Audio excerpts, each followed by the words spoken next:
I'm Cheryl Kagan. It's my honor to be the senator who represents the entire city of Rockville and the entire city of Gaithersburg, and I'm delighted to be with you all today out of the snow and back in the community celebrating all that is special in Montgomery County. So thank you. Give yourselves a hand for spending the day learning about our history. I grew up here. I'm a native Montgomery County resident. I went K through 12 in our public schools, left to go to college, came back, and have been here ever since. We have all seen, since we all have, most of us in this room have gray hairs, we have watched the evolution and the diversification of our county and can celebrate all that is special and challenging sometimes about our changing demographics. Immigration is on the front page nearly every day. It's certainly a key part of the conversation on the campaign trail. It's a vital conversation about our county, our state, our country, and our world's future. And we have a great panel here today. These four panelists and our moderator are going to provide a very dynamic conversation. Before we start, I want to take 1 point of personal privilege, actually 2 points. First, to thank Matt Logan and his staff and volunteers, board members and donors for pulling together this conference and for the hard work they do year-round.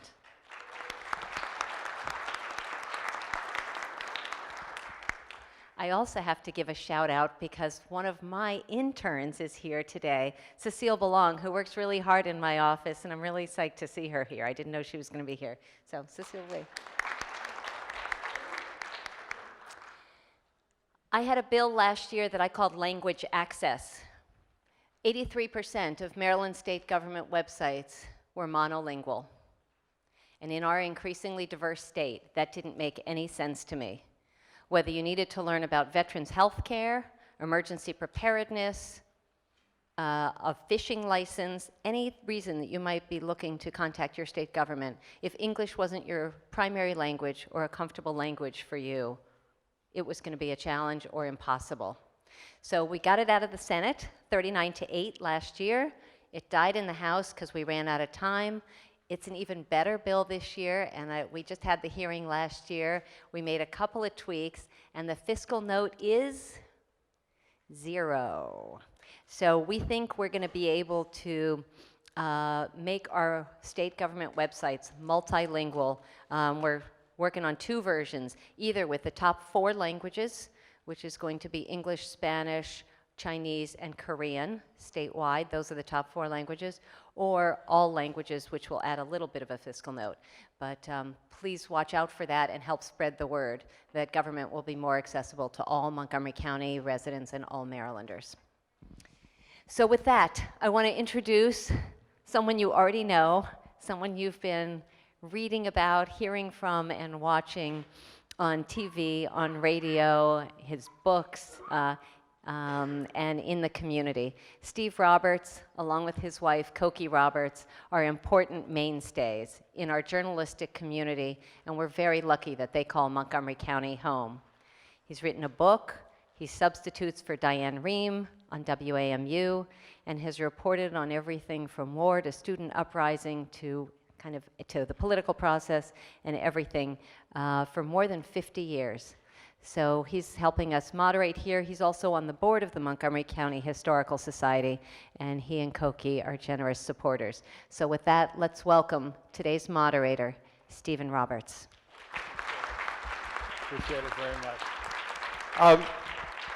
Thank you, Cheryl, and delighted to see such a good crowd here. And as someone who is grandson of immigrants himself and has written 2 books about immigration, I'm particularly pleased to be able to moderate this panel. And I want to introduce the 4 panelists. You have their biographies, but I'll very quickly. Lily Chi is Special Assistant to Montgomery County Executive Ike Leggett on economic strategies and partnerships. Lily, born in Shanghai, China, came here as a young woman to study and has now lived in Montgomery County, about 15 years now? 18 years. Jorge Restrepo is the founder and CEO of Eureka Facts, a market research and analysis firm. serves as vice chair of the Hispanic Chamber of Commerce in Montgomery County. And Jorge, born here but grew up in Colombia, and is now a resident of Montgomery County. And Giroux Banday is the regional director of the Montgomery County Eastern Regional Office, as the county's liaison with residents, businesses in the region. And he is a native of Gambia in West Africa.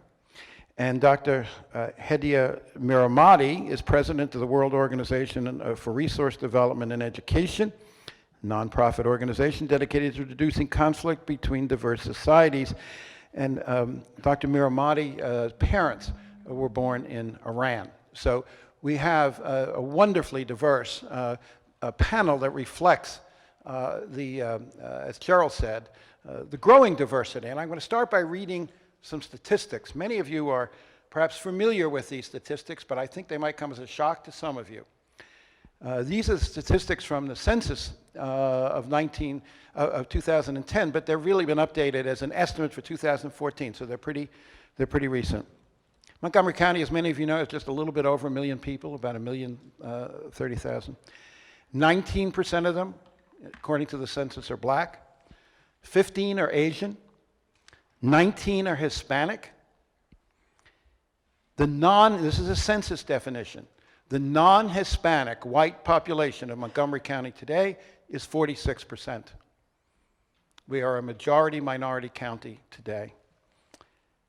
Foreign-born in Montgomery County, 32.2% of Montgomery County residents were born abroad.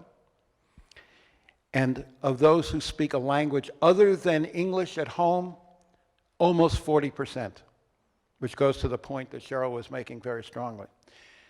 So these statistics give you a sense of the scope of the very rapidly changing face. Now, just as a footnote, I looked up Germantown, since we're in Germantown. And Germantown, in fact, is even more a reflection of this trend, because when you say foreign-born, as I said, countywide 32, Germantown, 37% of the people who live in Germantown are foreign-born. And when you say people who speak a language other than English at home, here in Germantown, 46.3%. Right? It's an amazing statistic, particularly when you're given the fact that in America, countrywide, the percentage of foreign-born is 13%. So Montgomery County is close to 3 times the national average in terms of foreign-born residents. So given those statistics, here's my first question to the panel. Let's talk first about what is driving this change, the pushes and the pulls. You've all lived this, but you've also studied it. So give me a sense, just from each of you, for your perspective, what is behind this very rapid change in the face of our county? Lily, why don't you start? Good afternoon. I have to confess, none of us on the panel knew that it would be such a large crowd looking at us. So we thought we would. You can handle it, Lily. We thought Just it's go Saturday ahead. afternoon, we'll get 20 interested people listening to our stories. But thank you so much. We are very heartened by your strong interest. And more importantly, we feel so great about living and working in Montgomery County, which is one of the most welcoming and wonderful communities. So thank you. Again, my name is Lily Chi, and I grew up in communist China, Shanghai, China. I came here in the late 80s, and I personally have really witnessed the dramatic changes even since the time I came to Montgomery County, which was 1998. At first, when I moved here, of all places, from West Virginia, can you imagine a girl from Shanghai, actually lived in West Virginia for a while? Yeah, go figure. But this is the 4th state I have ever lived in, and really one of the best places. When you're an immigrant, you try to figure out what to do with your life, and you try to go to where the next opportunity is. So every other year, I would find myself trying to uproot myself with my young family, husband and a son, trying to find what the next gig is. And I like to tell the joke, which is, when you're an immigrant, you don't know what you can do with your life, so you just stay in school. So I got 3 different degrees, and it has no reflection about my smarts or discipline or whatever. It was simply because I didn't know what to do with my life. Staying in school means you don't have to be an illegal alien, right? And things got so bad at one point, I almost got a PhD. And that was the joke. So I have 2 master's degrees, I confess. But I came here, and then I tried actually very hard to actually study integration of immigration. And at one point, I was County Executive Ike Leggett's liaison for the Asian and the Middle Eastern communities. So I really got to know intimately how our community dynamic is and how we organize ourselves, what matters to us, and how we connect with the larger community, and saw some gaps in our system, in our cultural competency of institution as well. But So try to answer the question. I'm sorry. Which is why you think, what is driving people to come to Montgomery County? I think in terms of the immigration pattern, the 90s really saw the huge influx and surge of immigration to Montgomery County and the greater DC region. I think part of the reason was because of the internet.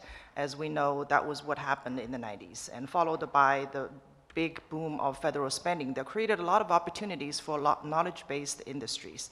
And the one distinction of this wave of immigrants is that we are highly educated for the most part. So many of them came here, like me, gravitated toward economic and job opportunities after they have lived here in this country. In some other states, they finally, came here and realizing this is the place to settle down and raise kids.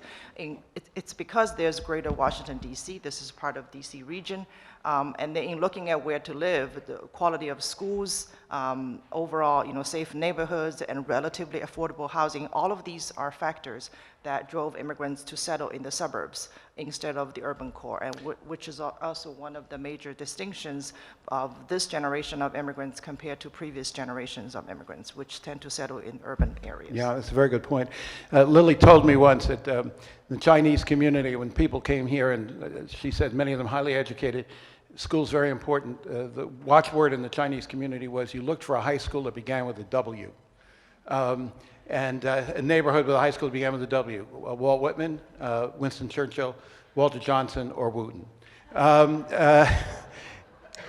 Very important part of the immigration pattern. Jorge, your take on this question. Thank you. And hello, everyone. Good afternoon. There's obviously the attraction, the magnet of a stable environment, great economy, and the proximity to the capital, which is in countries where there's more of a centralist government. One of the first thoughts is, let's go to the places where you can make a difference, and where you can. So that's why I think in immigration, when you look in the region, the first immigration of Latinos were staff from the embassy. So we have the kind of the two-sided part. Of very educated, more influential people that came and moved to the area and have been moving from the district up north. But also, there's, and I'd like to take the kind of the longer range, is that we're very connected. So when there's pressure, political pressure that has been applied across the Americas, intervention in the US, a dictatorship falls that has been supported, then the result is migration. When there is economic impact or disaster in one place, people migrate. So that has moved immigration waves to the Washington area and to Montgomery County, and that's perhaps why we see that the population that we have here has, even though there is a small percentage of people that are of Cuban origin, of Puerto Rican origin, of Mexican origin, that are kind of the first waves, you see huge immigration waves of the consequences of civil war in El Salvador, in Guatemala, in Nicaragua, and that is the pressure, exactly, Honduras, and that is the pressure kind of what has happened in the hemisphere. So that's a second dimension of it, very interesting. And Hedi, of course, the Iranian community here, a lot of them date their immigration here to the fall of the Shah and political reasons, but give us your sense of what are the pushes and pulls that are changing this county so much. Sure. For the Iranian community in particular, my family came actually in the 60s, way before the revolution, but for many, this area, Montgomery County, Northern Virginia, is actually the second largest diaspora of Iranian Americans in the country, second only to Los Angeles. And it was, of course, as a result of the revolution there, and families came, and by the thousands, actually, and resettled here in the United States and never went back. And I think one of the other things that's an important driver of change in the county is we're a resettlement zone. So a lot of refugees and asylees that resettle across the country do come to Montgomery County by virtue of the VOAGs, the resettlement agencies, and to neighboring counties like Prince George's as well. So I think that's an important reason that we're getting a lot of diversity. And again, of course, a proximity to DC and also the World Bank and the embassies. I think families that come over with those kind of occupations end up settling here, raising families, and that's also diversifying our population. And I think another important thing is looking at how are we managing that change. And when you think about how our county can get stratified by the immigrant versus non-immigrant dynamic, I think it's really important to consider how we manage the balancing roles and responsibilities. And that'd be my next question, but I'd elaborate on one thing. I'm sure many in the audience know what you're talking about by refugee resettlement, perhaps some don't. And this is a whole dimension of the immigrant experience, which is much more in the news these days because of the Syrian issue, as well as refugees from other parts of the world. So explain how and why this area has become an official destination for refugees. You know, to tell you the truth, I don't understand how it started or how the State Department or the federal government chose Montgomery County. I just know that it did at some point in time. And so those determinations are made at the federal level. And then that funding comes down through the states. So it's not, and you heard on the news about the states refusing to take some refugees and other issues. They can limit the funding that comes through, but it's actually a federal issue. Right. It's not like you could redesignate how those refugees are distributed. But I think, the reality is that we are a resettlement zone, and so it does affect. I mean, recently I've been talking to a group from Silver Spring who are from Ethiopia. Yes. Is a very good example of a relatively recent immigrant population that has come, at least in part, as refugees from the political unrest in Ethiopia. Interestingly, many of them are long-distance runners. And just recently, the International Olympic Committee agreed to allow stateless athletes to compete in the Olympics this year. And there's this group of Ethiopian runners in Silver Spring who are training to compete in the Olympics under the Olympic flag because they are they're refugees from Ethiopia. So this is just one example of exactly what you're talking about. Absolutely. Please, go ahead, Giroux. Your take on this question. The greater part of the African immigration in the United States, from a historical perspective, began in the later part of the 20th century. This actually has been referred to as the Fourth Great Migration, and this is the period following the colonization of many African countries. That's the post-colonial era when most Africans came to the United States, mainly in the East Coast, in the Midwest, to study and to get training to go back for nation building and the building of different institutions in their respective countries. Now, following that period is the push-pull migration factors that you mentioned earlier, which included those who came here as the internal wars in Africa increased, so you started having a lot of refugees and people fleeing violent politics, repression, and so forth to the Americas as well as to us in Europe. So those individuals actually were resettled here in this area in California, Texas, Minneapolis, Minnesota, and in the parts of Midwest because of the resettlement agencies. So we do have a large number of those in the East Coast. So as a result, we have many of our Africans either classified as asylum seekers and or refugees, as well as many of those Africans who actually overstayed from the studies and the training following the post-colonial era as well. So the reasons for people coming are as diverse as the people themselves. There are the pushes of war and economic deprivation, political unrest in a country like Iran, and there are the economic pulls that Lily talked about in terms of the economic opportunities, particularly for educated scientists, which is true particularly in the Chinese community and other Asian groups. So let's talk, now that we've set the stage, let's talk about what this means for life in this community. Lily and Hedya and all of you have focused a lot of your professional life on the integration of these immigrant groups who are such an important part of our county. So let's talk about the social cohesion. What are the advantages and what are the problems that result from this very rapidly changing nature of the community? Why don't you go ahead? You can start, Lily, since you do this for a living. Well, not anymore. It's my passion, but it will always be my passion. Thank you.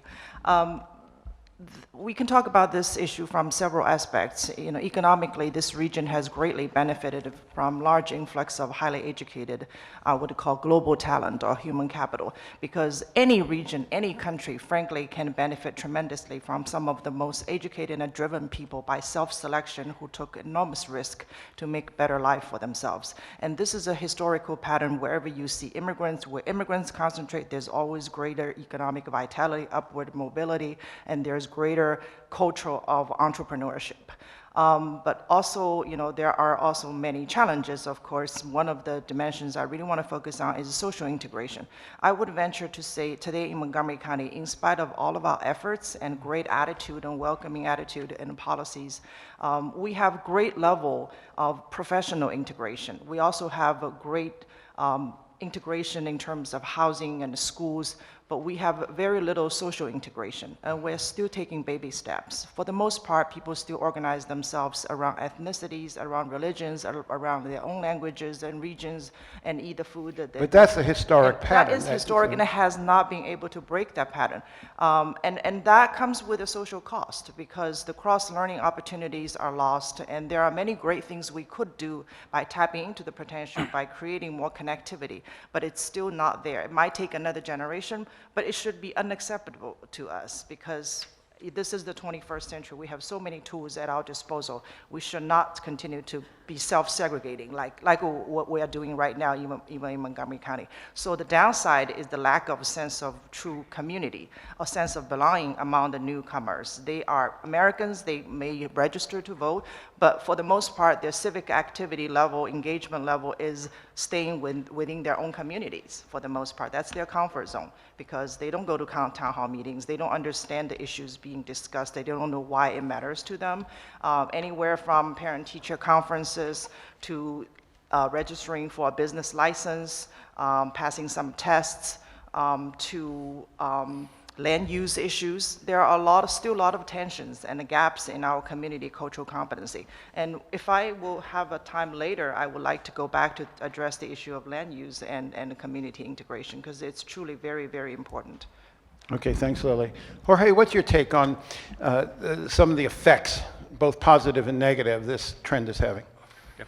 Thank you. One of the effects, and before kind of going to that, there's one other element that I wanted to mention. Sure. That is the magnet of education. The great universities here have attracted a lot of talent, and that creates... Well, right here on the linkages. 270 corridor, you can see that with you. You see that clearly. In my case, for example, my brother came, he was studying for pursuing his PhD. He sent me, I was doing fairly well and happy in Colombia, had just graduated from college. He sent me the copy. I don't know who remembers the Washington Post job classified section that was about this big. Oh my God, I saw that, and I was, because I was looking in Colombia for some other opportunity at the school. They said, you're doing really well. You're the highest paid of the class. And I was thinking, well, that's a problem. So I got that and decided to come here. And so that, back to your question, so what it means is, in my case, I came here, I started working, and a few years into it, I decided to start a business. And I think that I'm not unique by any stretch. It's a marketing research and analysis. I built it on basically what I learned through my master's thesis here, and expanded that and started finding clients. And I'm just one of 54,000 Latino businesses in the state of Maryland. We're growing by 2,000 businesses per year. So when you look at those numbers, most of the businesses are very new. And if you don't have that integration, that understanding of regulation, resources from the state, because not everybody will have the English language capacity or preference, Bill 28.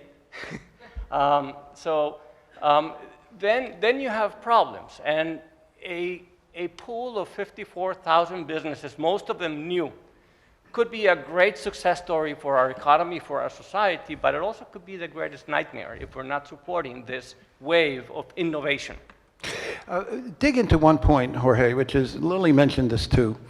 All the statistics show that immigrant communities are particularly entrepreneurial, and that a very important percentage of new businesses are in fact created by immigrants.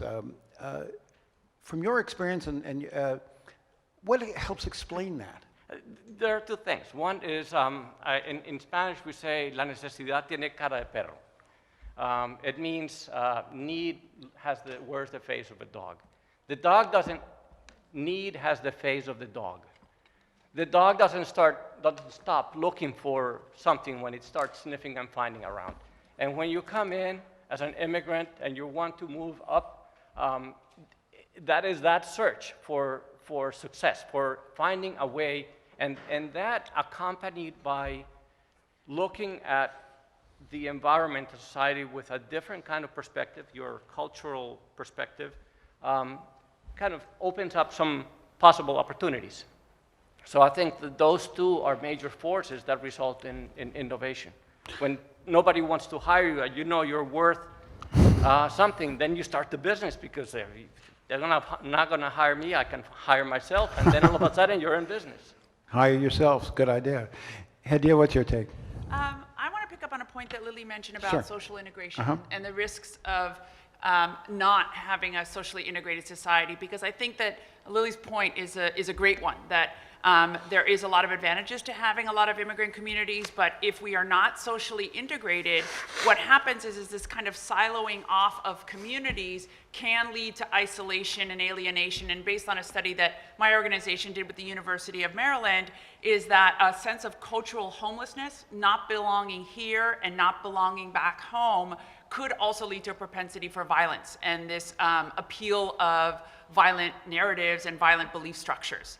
And so it becomes increasingly important for those that are in these minority communities to reach outward, and for the non-immigrant communities to receive that outreach.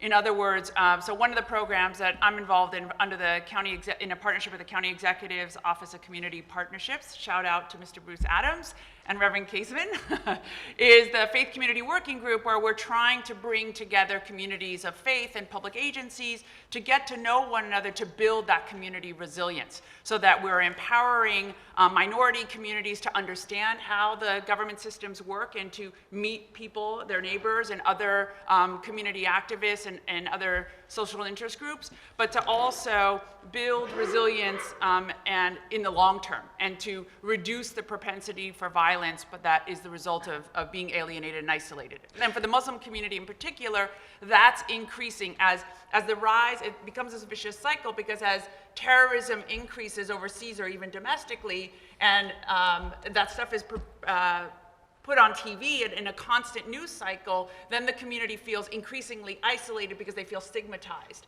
And so the cycle kind of perpetuates, because as they feel isolated, then they gravitate to more extreme narratives as a result of the isolation. But you mentioned something which, in my work as a journalist, as I say, having done 2 books on the subject of immigration and interviewed countless thousands of immigrants, you said that this condition of not feeling at home, but not feeling able to go back, this feeling of transition. Every immigrant I have ever interviewed has said almost exactly the same thing in those words. So it's really endemic to the immigrant experience. But if that's true, do you see this current situation different from that historic pattern? Is the particular problems of the Muslim community today different from that historic pattern? Give us a sense of that. Absolutely. So I think, take for example my personal experience or my family's experience. When they first came, there was no innate hostility towards Iranians. I mean, you came here like Chinese or Koreans or other families. It was a little difficult at first. You had to learn the language. You had to adapt. You got a white picket fence. You got a little dog. And you know what I mean? Like, you eventually fit in. Well, you know, flash forward, I'm in 3rd grade and the hostage crisis breaks out. I'm suddenly an Iranian. You know, so I'm like, well, wait a minute. I have a picket fence and a dog named Castle, and I was an American kid, and then suddenly I'm no longer an American kid. So that experience, and then today, the post 9/11 Muslim kids growing up in America, you know, constant bombardment with ISIS and terrorist recruiters, and they're constantly being told, you are the other. And you're not only the other, you're the violent, crazy, scary other. And so kids are constantly feeling stigmatized by that, and then it makes their ability to find this home more difficult. Oh, But I also do think please go ahead. that's one of the reasons why you have so many immigrants coming to this area, because we do have institutions and we have other pull factors that Give me allows... an example of what you're thinking of. Example, if I went to high school in Tennessee, Missouri, college in Missouri, and Oklahoma, you don't find too many Africans, Gambians, in that matter, in those areas. So I do miss those cultural elements that are so vital for my day-to-day living. Eventually, when I came over here, I found about 10, 20,000 Gambians or Africans here. I keep wondering exactly what made me actually stay in Oklahoma, for example, or Missouri. So in this area, I also want to make a point. What we have in Montgomery County is not what we have in other counties in the state of Maryland. Montgomery County is very, very unique in terms of what the county executive to the Office of Community Partnerships, in terms of county council, the resources that they put to allow us to be talking about the successes and the issues that we face with those challenges. For example, you talked about, Lily talked about the whole issues about integration. Integration is okay on one end, but on the other hand, we are going back to what this lady is also talking about, the community isolation, religious isolation, some of the ethnic isolations for different reasons. But at the same time, the county government is putting in programs and services to address those issues from a community perspective. Well, you make a very good point. That part of the answer to my original question is that people come to Montgomery County because other people have come to Montgomery County, and that it becomes, this is the traditional in immigrant patterns. People go where they have family, where they have people from their hometowns or their countries, where they feel more comfortable, where community institutions, whether it's a grocery store or a church or a mosque or others, take root, and you need a certain size, critical mass to do that. But beyond that, and that sort of happens naturally in a way, right? I mean, the communities create these institutions, but as Lily was saying, Hedya was saying, those are kind of localized. And what I think both of you, all of you are saying is there's also now the need beyond that, the local grocery store that sells Colombian food, or the mosque that caters to a community, to integrate these communities across these cultural and ethnic lines. What are some of the institutions that really matter? Let's talk about schools, for instance. We're here in Montgomery College, which is one of the classic examples of an institution that tries to create that kind of integration. This is a college which has a high degree of foreign-born students. My wife and I gave the graduation speech here at Montgomery College last spring. 3 of the 4 valedictorians were foreign-born at the graduation ceremony here at Montgomery College last year. So let's talk about some of the institutions that can aid in this process of integration. Hedya, what did you want to say?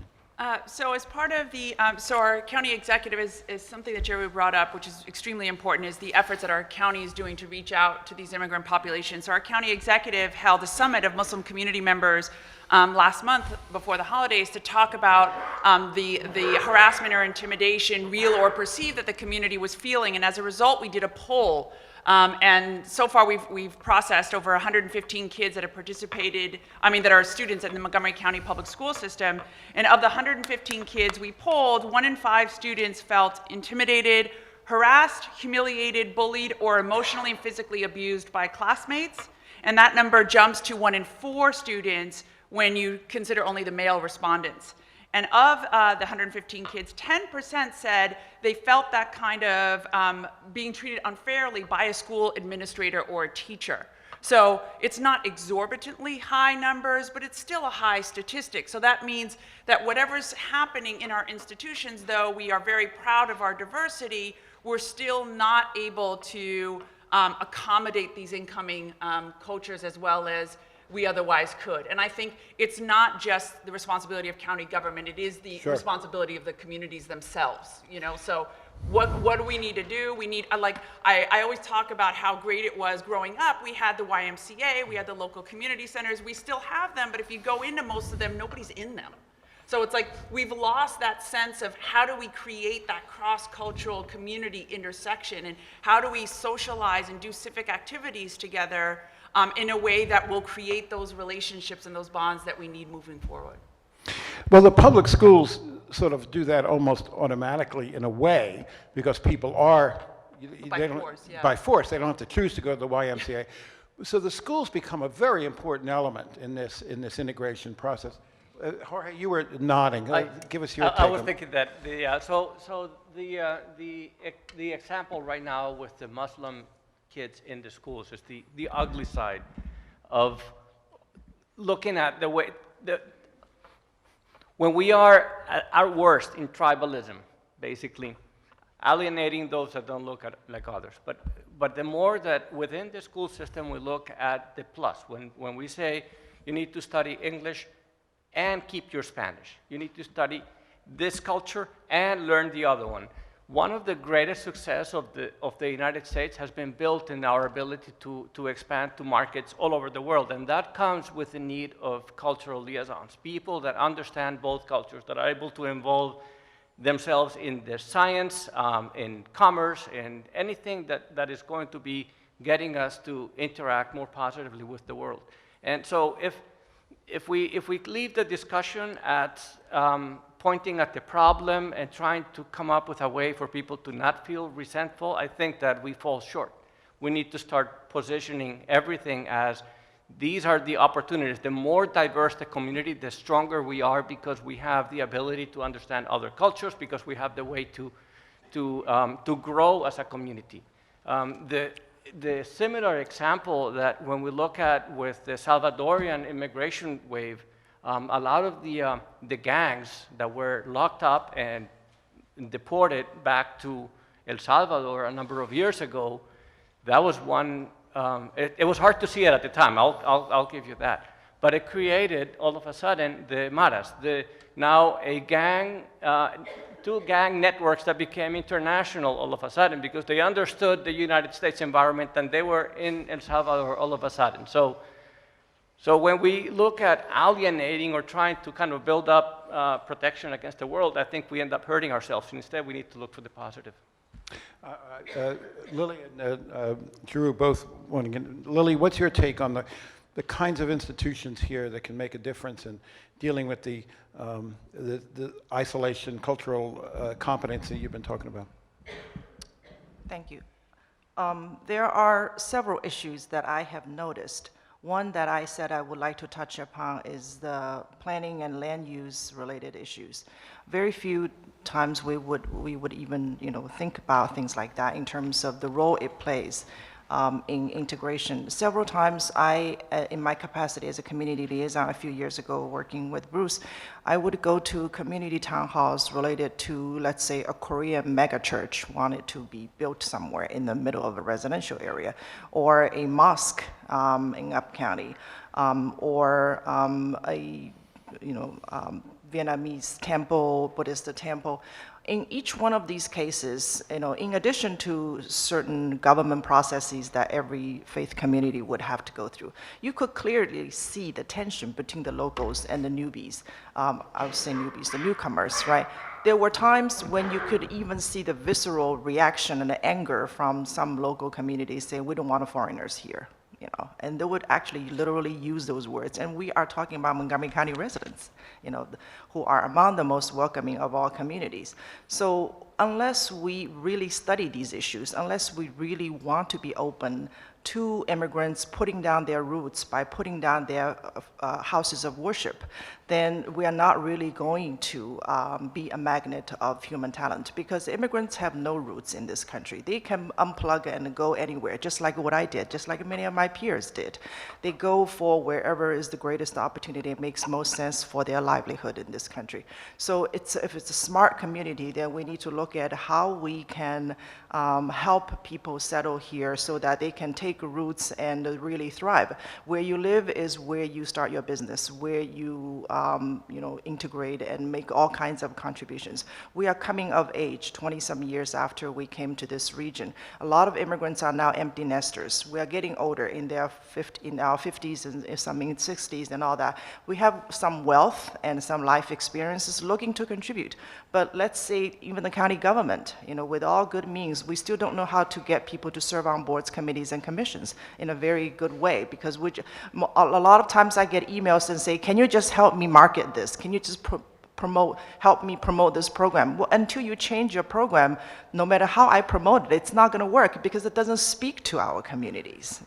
I serve on different boards. I have tried to integrate. I have tried to educate our people, but they don't listen to what I have to say, because what I have to say on behalf of the established institution doesn't speak to their needs. I mean, from Leadership Montgomery to a hospital board to whatever, everybody wants more Asians to serve on the board because we're so underrepresented and so highly educated and capable and have money to contribute. But we're not at the table because there's a huge gap in understanding what their needs are, what our needs are. So there are a lot of examples I could give you along those lines. Until you change the way you do things, it's not going to close the gap. But the houses of worship is a very good, understandable example of those kinds of tensions.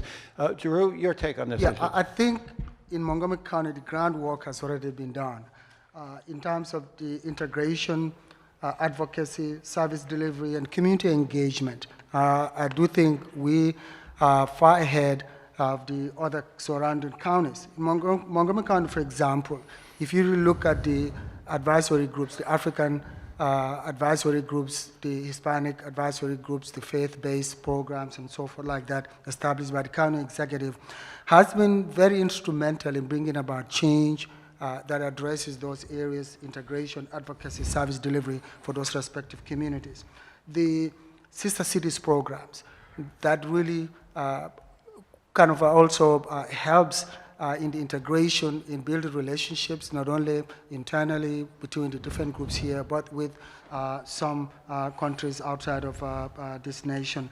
The funding of programs, the Gilchrist Center for Cultural Diversity, funding for programs such as the McHale, that has a very, very vital role in some of these issues we're talking about in here. Montgomery College, their welcome back centers, the community engagement centers, the collaboration between Montgomery College, the Gilchrist Center, Office of Community Partnership, Montgomery County Public Schools, their community engagement programs. So there's so many things on the ground right now that I think when we build them, we, on a continuous improvement approach, that we are able to address a lot of those challenges that we just talked about here. I want to take and look at this now. We've talked a lot about government. We've talked a lot about official programs, and Montgomery College, Montgomery County Executive, and all of those. I want to look at this from another point of view. And by the way, we will take time for your questions. So I'm going to ask one more question here, and then so think of a couple of questions for our panelists because I want to give you a chance to ask some. But I want to ask each of you to look at this from a different point of view, not from what government can do, but what's from happening on the ground. All of you in one way or another have talked about the contributions that immigrants have made and to the vitality of whether it's on a macro or a micro level, whether it's a business or a mosque or any of these institutions which enrich the life of the community. I want each of you just to say, here's an example in my own life, my own community, my own experience that our audience might not know about, but is an example of how this county has been changed for the better because immigrants are here. A story that doesn't get told often enough in my humble view, so let's tell it. Jorge, why don't you start? Okay, thank you. One of the ways in which kind of good stories. Starting like around late 1990s to early 2000s, there were a lot of community organizations started to pop up throughout. And what that does is that it sets a lot of the groups. So in challenges and like maybe an understanding environment or kind of group, so creating groups, that's where like the Hispanic Chamber of Commerce started to come out. That the Centro Católico moved into Montgomery County. A lot of the radio and newspapers started to build community. So building community, I think, is one of the ways that perhaps it's not the very long range, but it will be the transition point to integrate people into the kind of more of the fabric of the rest of the workings of the local society. Hedieh, give us a good example. Sure. The idea of charity and humanitarian service is a very big issue for the Muslim community. And so I'm part of the International Cultural Center, where we do a tremendous amount of community service and feeding the homeless. And I think we have a number of Muslim organizations, the Muslim Community Foundation, that also donates thousands of turkeys every Thanksgiving to needy families as well. And so I think the Muslim community has really stepped up in terms of trying to provide those resources. And also in terms of emergency management, I know that the county government, when it's taxed in terms of like there's big apartment fires and other kinds of smaller disasters that occur in the county, the Muslim community contributes quite a bit of resources to help those families that are suffering from that disaster. Good. Giroux? For me, it's actually in this county is the development of community leadership to advocate for the needs and aspirations of our individual communities by having those groups come to the table where in the past we never were invited, we never participated in those high-level discussions or policies that actually impact us, to the point where, in fact, we can still advocate for programs and services that are needed in most of our communities that have been disconnected for a very long time. I'm trying to get people to give me a personal example, not just an official example. Lily, can you give me a personal example of a difference that people have made in this? Yeah, I have a immigrants? very close friend of mine who's my neighbor. She would be one of the last people you would think of. She doesn't speak great English, and it's just like me, an immigrant who came here from China. I kind of dragged her to a lot of things because I really like her great attitude toward life. She has started a nonprofit organization doing great charitable work both globally and locally. One of the things she did was to reach out to Ring House, which is a senior living center, through my connection with Austin Heyman, who was the county executive's point person for senior affairs. So Austin introduced her and her band of teenage, mostly Chinese American kids for After School program. Every other week, they would go to Ring House and they would play music, violin, piano, because the kids hate Asian parents pushing them to practice, right? But Asian parents always practice them, whether you're Korean, Chinese, they are dominating the piano studios and violin studios. But this was actually one silver lining where they get to play to real people, real audience that appreciate them, don't yell at them, So, and they also, in the same time, help the seniors learn how to turn on their iPad and how to put on new apps and all that kind of things. And so it's a great cross-generation, cross-cultural connection. They get to learn from the locals some of the stuff the parents don't know how to teach them about the social skills and cultural competency, what I call cultural, but just cultural life lessons. So this was one great example of cultural integration, but personally, every other person I know is a PhD except for me, right?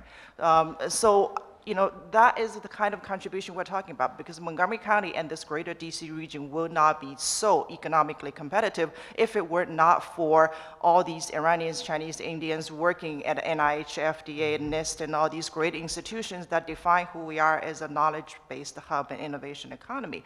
And we also make ourselves much more globally known and competitive. All these things really matter. It fuels the tax base, it really fuels the kind of quality of people you see and the quality of school you see. Wherever there's a lot of concentration of Asians, whether they're Indians or Chinese, which by the way make up the majority of the Asian population here, the property values usually are pretty high because the school's doing pretty good.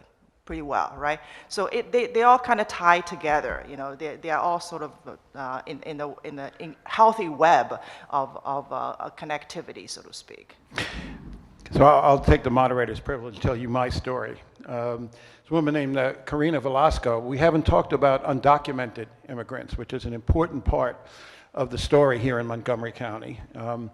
She was an undocumented immigrant. She came from Mexico at age 10. Her parents here worked in the restaurant industry. They lived in Silver Spring, Tacoma Park area. She came at 10, jumped over the wall, got here you know, through a coyote, a smuggler, and was Montgomery County Public Schools. And she told me that she lived with these nightmares every day, that she'd have these nightmares that she'd come home from school and her parents would have been deported. And that she came to understand that the mental health side of the immigrant experience, particularly for undocumented young people, was enormous. So she came here to Montgomery College, and at night, when she wasn't doing studying, she cleaned office buildings. That was her mom's job. Her mom got her a job at the company. She'd work for 5-6 hours at night, get here, study, and finally finished here at Montgomery College and went to University of Maryland, Baltimore County to get a degree in social work because she wants to specialize in the mental health problems of young migrants. Now, this woman is still undocumented. She's here under DACA. Many of you know what DACA is. This is the program that President Obama put into place, which allowed young people who were brought here as children, as Karina was, to have a certain measure of protection against deportation, but it's not a permanent legal status. It's simply a temporary protection against the threat of deportation. But I think of her as the quintessential example of someone who came here still undocumented, but yet is taking her experience and giving back to the community and understanding that this emerging field of mental health for refugees, and you're nodding, you know what I'm talking about, that there's a whole field of social work that is specializing and understanding the special problems of particularly of political refugees, but of immigrants in general, and that many of them suffer from some form of what has to be called PTSD. And so I love the story of this young woman because anybody tells you that the immigrants to this community, they're not just the PhDs from China. They are people from the ground up. This is a woman who worked her way through college cleaning office buildings. She didn't have a privileged existence. But the contribution she is making to this county is just as strong and as valuable as anybody I know. So Maybe I could share a special, for my own story. I came here in 1974 when I was 17 years old to high school in Tennessee with about $22 in my pocket during the winter, January. And I didn't have any coats from New York to Bell Buckle, Tennessee. The day I remember that was the day I was the assistant director in the regional services in Germantown here when they were trying to set fire to the Day Labor Center here. Then I called Gustavo to tell Gustavo, well, I just wanted to let you know I was the first immigrant day laborer in America, in Tennessee. So I told him my story, how I used to actually make a lot of money at that time to even send home to my people at the age of 17 because Tennessee, I would go on the farms, you know, baling hay, and just milking cows. I'm a Fulani, so I know how to do that when I was 5 years old. So from that experience, to me, it enriches me to this point that when I see even immigrants marching in front of the White House, I actually I drive there just to stand. And then when I see folks such as the county executive, county council, and people like you and others who advocate for immigrants, knowing exactly how I came to being where I am, you really have to understand how I came in here. But it's a very, very rich history. This is just one of millions and millions of immigrants. 4 of us are just good examples of that. But America is really full of that. Montgomery County is full of that.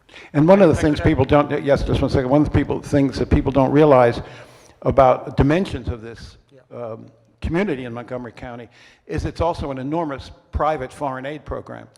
That how many of the families in this county are also sending money back back to other communities around the world. It's a Remittance, yes. hidden but extremely important part of the life of the immigrant community in Montgomery County. What do you want to add? I was just going to add very quickly. So I happen, you mentioned in the profile, I happen to be born here May 25th. If I had been June 1st, my parents would have flown back, end of the semester, I would have been born in Colombia. There is absolutely no difference. I've been fortunate, able to start a business and employ a lot of people. There is no difference between me and somebody else that happened to cross because they were born somewhere else, and now they have a lot of the businesses. There are people that we talk to at the chamber that have food trucks, 5, 6, maybe a restaurant as well, employing a lot of people. But they have to live in fear, not saying who they are publicly. They don't want to get involved in anything publicly because that's their fear. No difference whatsoever. It was just 5-day difference. Yeah. I want to thank the audience. You've been very attentive. I want to thank the panelists who have been fascinating. And I close on a final note. If any of you had any doubt about the immigration to this county being a source of enormous vitality, an enormous benefit, you've got a taste of it today. And we are very blessed in this county to be living with such an enormously vibrant immigrant community. So thanks again for everybody to be here.